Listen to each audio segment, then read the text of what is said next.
केशव, भूमि news. माननीय speaker madam, thank you. माननीय सभापति महोदया, धन्यवाद। नाही, कॅमेरा येऊ दे ना मैडम, कैमरा। कृपया माझ्यावर मुझ पे कैमरा आने दीजिए। और अपमान की भावना लेकर खड़ी हूँ। अपमान उन सिपाहियों का जिनको सीज फायर की ऑर्डर अपने देश के प्रधानमंत्री से नहीं बल्कि एक विदेशी से मिली।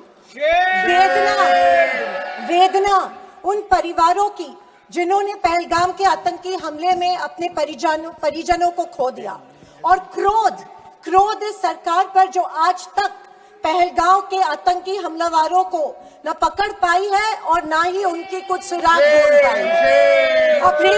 ऑपरेशन सिंदूर नाम सुनने में देशभक्ति का लगता है, लेकिन असल में ये सिर्फ मीडिया पर किया सरकार का एक तमाशा था। कोई नहीं बता रहा है कि इस ऑपरेशन में हासिल क्या हुआ, कितने आतंकी पकड़े गए, हमारे कितने फाइटर जेट्स गिराए गए, कौन जिम्मेदार है, कौन किसकी गलती है।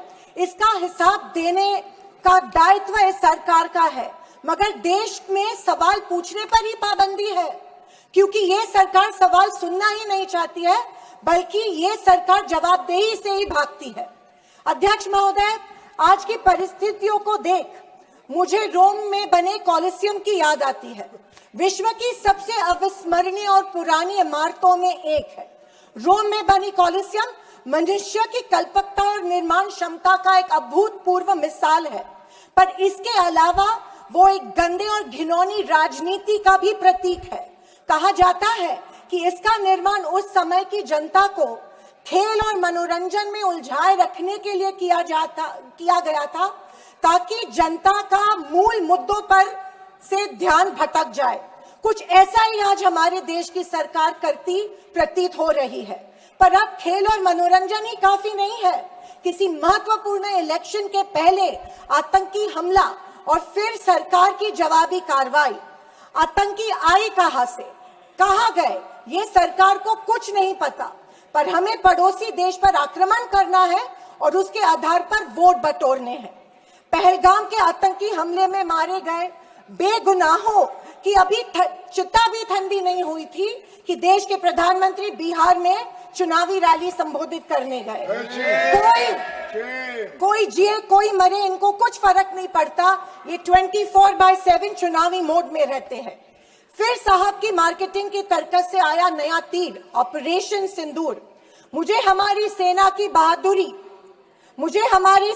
बहादुरी पर बिल्कुल संदेह नहीं है। मुझे हमारी सेना की बहादुरी और वीरता पर बिल्कुल संदेह नहीं है, पर इस सरकार की दुर्जनता की सीमा देखिए कि सेना के जवानों को लड़ने जरूर भेजती है, पर हमला होने के पहले दुश्मनों को आगाह भी कर देती है। हाँ, ये हमारे परराष्ट्र मंत्री का बयान था। क्या यही कारण है कि हमारे जेट्स दुश्मन के द्वारा गिराए गए? क्या ये हमारी सेना के जवानों के जानों के साथ खिलवाड़ नहीं थी? खैर, जो इंसान मानता हो कि इस सेना के जवान की तुलना में एक व्यापारी ज्यादा खतरा मोल लेता है, उससे हम अपेक्षा ही और क्या करें। ये मूर्खता है या फिर देशवासियों को मूर्ख बनाया जा रहा है? ऑपरेशन सिंदूर से देश को क्या हासिल हुआ? अमेरिका के दबाव में किया गया एक शर्मनाक सीज फायर। फॉरेन पॉलिसी ऐसी कि मित्र देशों ने आतंकवाद की निंदा तो की, पर पाकिस्तान की नहीं।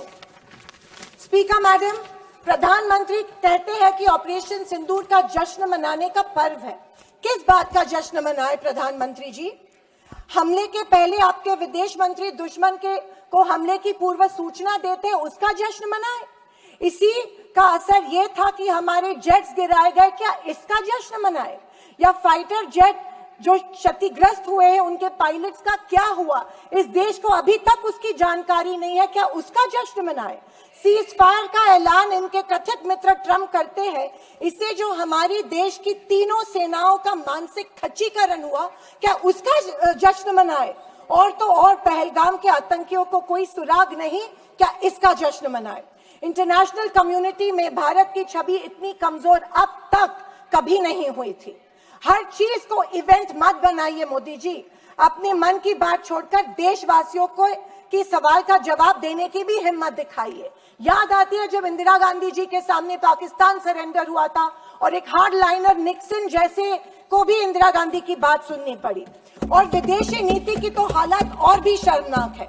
हमारे पड़ोसी नेपाल, बांग्लादेश और श्रीलंका जो कभी भारत के सबसे करीब थे, आज हमारी पीठ पीछे चीन से हाथ मिला रहे हैं। एक समय था जब भारत के पास नेबरहुड फर्स्ट की नीति थी और आज हमारे पड़ोसी हमें लास्ट प्रायोरिटी मानते हैं। स्पीकर मैडम, विदेश जाकर इंडियन डायस्पोरा के साथ तस्वीर खिंचवाना ही विदेश नीति बन गई है।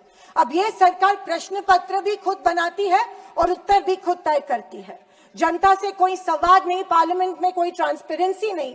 ये सरकार केवल प्रचार की मशीन बनकर काम कर रही है। पहलगांव के शहीदों के परिवारों को जवाब कौन देगा? सरकार की कूटनीति की असफलताओं को जवाब कौन देगा? चीन की बढ़ती घुसपैठ और पड़ोसी देशों की बेरुखी का जवाब कौन देगा? अगर सरकार जवाब नहीं देती है तो सरकार को सत्ता में बने रखने का कोई अधिकार नहीं है।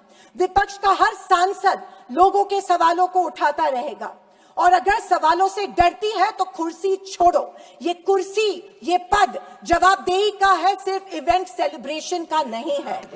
और अंत में मैं इतना ही कहना चाहती हूँ कि आवाज न सुनी हमारी कुछ गम नहीं, आवाज ना सुनी हमारी कुछ गम नहीं, मजलूमों की चीखें तो सुन लीजिए।